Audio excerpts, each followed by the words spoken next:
Друзья, всем привет! Многие из вас спрашивают меня, где я живу в Швейцарии. И вообще просят рассказать, как тут живут люди, в каких условиях они живут. Так что сейчас проведем небольшую экскурсию на местности.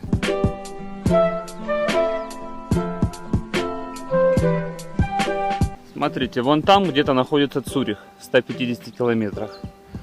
Вон там находится Женева. Вот здесь находится Берн, столица Швейцарии. А вот здесь находимся мы. Город называется Бильбиен.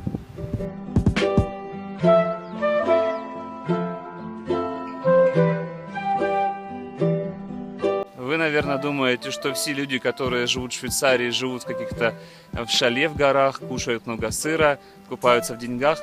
Но на самом деле вот она действительность. Такое место в Швейцарии называется кемпинг. Или, как у нас это можно назвать, СНТ, да, садовое товарищество. То есть люди живут вот в таких домах на колесах, или в специальных мобильных домах, или домах из контейнеров.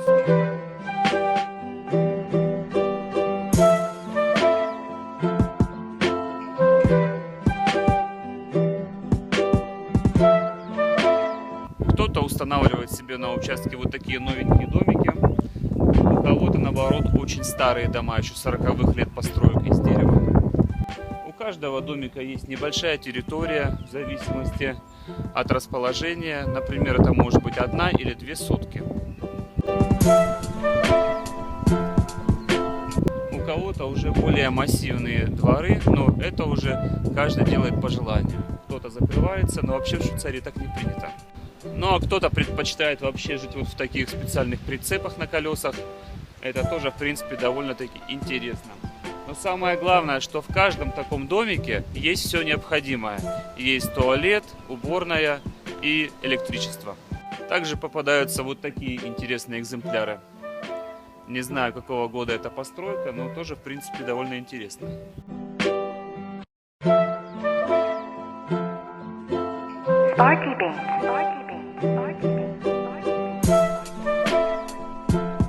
Также для удобства жителей существуют туалеты и душевые общего пользования.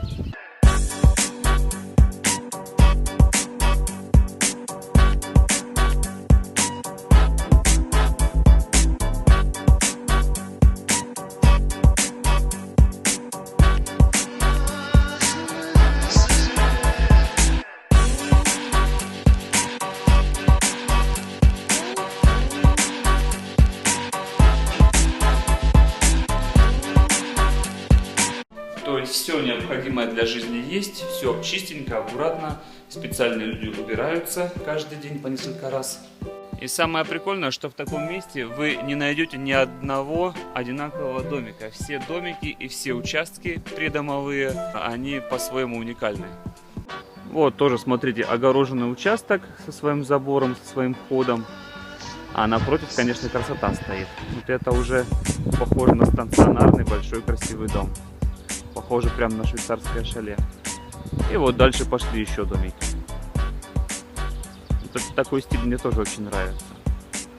А там опять такие вагончики стоят. Вот так вот выглядит внутренний дворик.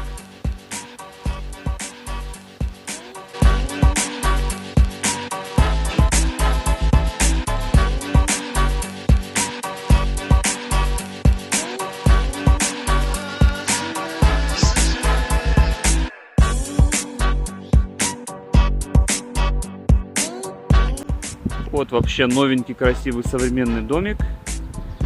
И вот напротив него часто очень делают вот такие еще, видите, просто пристройку к вагончику. Тоже очень распространенная вещь здесь.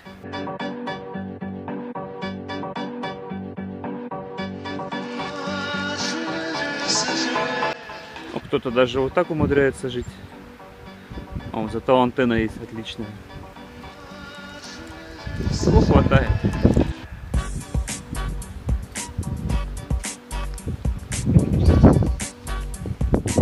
Вот тоже красиво, большой дом.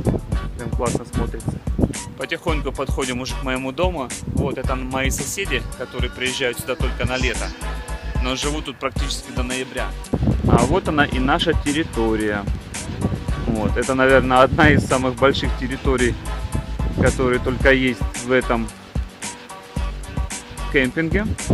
Вот здесь прямо у нас лес. То есть можно гулять в лес.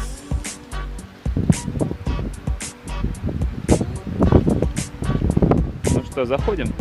Вот Лёва нас встречает. Привет, привет. Ай, Лёва. Поздоровайся со зрителями. Так, Лёва, давай, мячик. О, значит, что у нас тут есть? У нас есть клетка для птичек. У нас есть маленький домик для черепах я сделал. Летом они тут у нас живут. И вот такой домик. В принципе, ему где-то 4 года.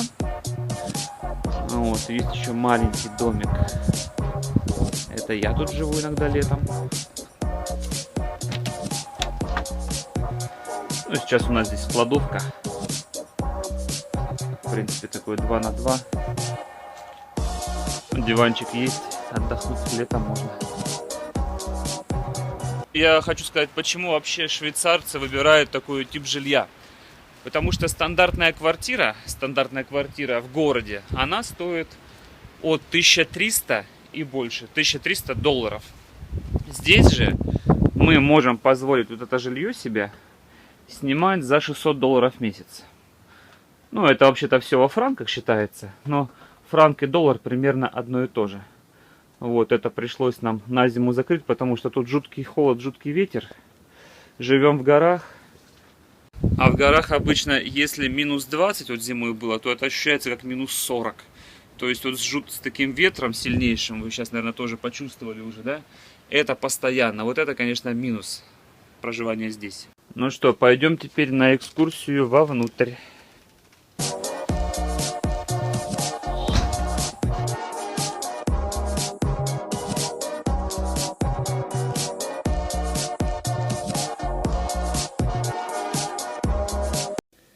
Итак, попадаем в зону гостиной. В принципе, все, что нужно для жизни, здесь есть. Диванчик. И сразу переходим в зону кухни. В зоне кухни у нас есть все необходимое. Это и раковина, и плитка, и вытяжка, и микроволновка, и холодильник, в котором, правда, ничего нет, кроме бананов и гранатов. Сегодня понедельник, 2 дня было все закрыто. Пространство очень классно и компактно выстроено. В принципе, здесь всего, наверное, 3 на 3, ну 12 квадратов, может максимум 14. Но, видите, все есть. Из зоны кухни и прихожей, гостиной мы переходим в зону ванной. Давайте пойдем. Тут тоже все есть. И раковина, и зеркальце, и, конечно же, душевая. То есть у нас отдельная душевая с отдельным сливом и с выходом на улицу.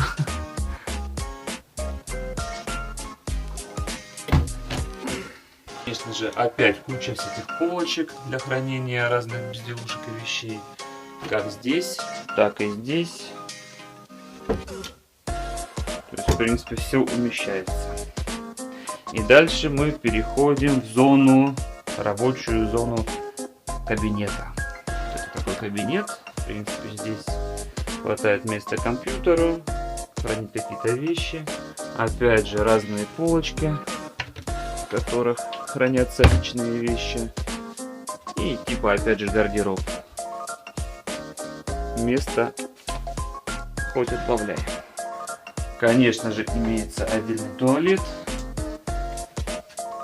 Опять же, все есть, все работает. Дверь закрывается.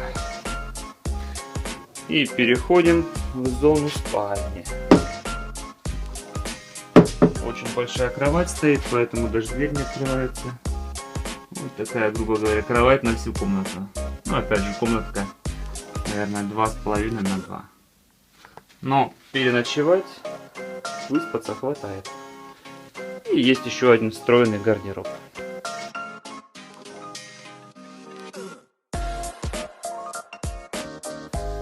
В общем, друзья, вот такой у нас небольшое жилье, небольшой лабиринтик, который очень функциональный и по-умному сконструирован и спроектирован. За 5 лет жизни в Швейцарии мы, наверное, сменили уже 3 жилья. Жили в маленькой студии 40 квадратов, потом переехали в квартирку побольше, 2 комнаты. Вот, потом еще побольше переехали, но это все был, конечно, не бюджетный вариант. Это мы платили и 1200, и 1500 долларов. Конечно, когда ты платишь такие деньги, уже не остается ни на что другое. Вот, а этот вариант за 600 долларов пока подходит. Зимой было, конечно, чуть-чуть прохладно, потому что здесь все-таки мобильный дом, он не приспособлен под такие температуры. Здесь очень тонкие стекла, тонкие стены.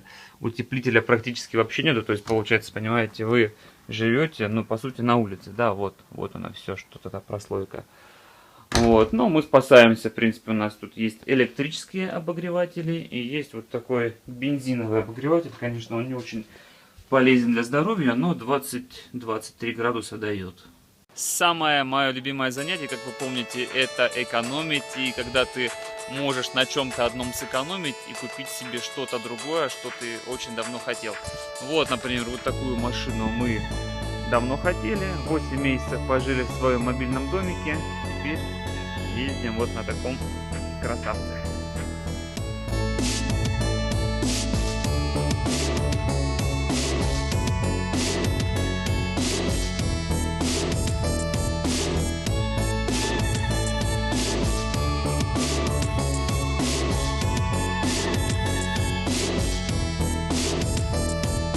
Ну и, конечно, самый приятный бонус — это вид, который открывается с твоего же двора, когда ты выходишь на свой участок. Вот, вокруг такие деревья прекрасные, лес, сзади поле. Сейчас март, но в мае все уже зелено. Сниму потом для вас видео, покажу, как это смотрится. Птички поют, летают. Красота, друзья.